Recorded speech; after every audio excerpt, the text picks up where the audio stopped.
Tayvan 2023 yılının oxirigacha havo armiyasidagi 141 dona F-16 tipliq kurashchi aeroplanning hammasini zamonaviylashtırishni planlagan. Xitoyning besimi Tayvan havo armiyasining kuchlanishiga sabab bo'lmoqda. Xitoyning urush aeroplanlari yaqindan buyon ko'p qatim Tayvan havo tavalligiga daxl tarviz qildi.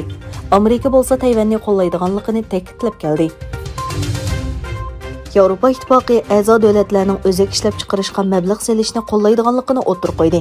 Yevropa İttifaqı komitetining yuqori darajalik muavin raisi Vestager bir yilda o'tkazilgan muxbirlarni kutib olish yig'inida ittifoqning raqobat va qo'llash siyosati haqida to'xtaldi. Yaponiya bilan Filippin erkin va ochiq Hind tinch okean tasavvurini amalga oshirishda texnik ko'p hamkorlik o'rnatishga qo'shildi.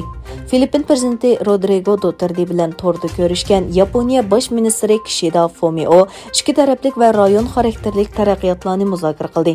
Kishida o'zlarining Xitoyning bir taraflama holda Sharqiy dengiz va Janubiy dengizning hozirgi holatini o'zgartirishga urinishiga qat'iy qarshi turganligini bildirdi.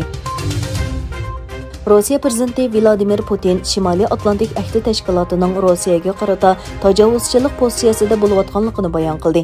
Putin bizning g'arbdagi sheriklarimiz baxalida.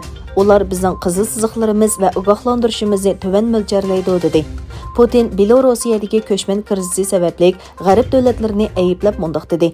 Ular Belorusiya Polsha chegarasidagi ko'chmanlar krizisidan foydalanib, Minskqa bisim ishlatib, bizga yaqin rayonda yangi jiddiychilik paydo qilyotdi. Isroiliya bilan Arab Birlashma Xalifaligining savdo va harbiy ishlariga ishlatadigan bir yurish uchqusiz dengiz mashinalarini loyihalash to'g'risida kelishim hosil qilganligi e'lon qilindi. Bu mashinalarni axborot, razvedka qilish, dengiz bexatarligi va suv osti paraxotiga qarshi urush harakatlariga ishlatishga bo'ladi ekan. Sharqi Turkistondagi yig'ilish lagerlarining eng yangi ko'rinishlari o'tirg'a chiqdi. Bir Xitoy YouTuberning o'tgan oyda yo'llagan videosi taratqularning diqqatini tortdi.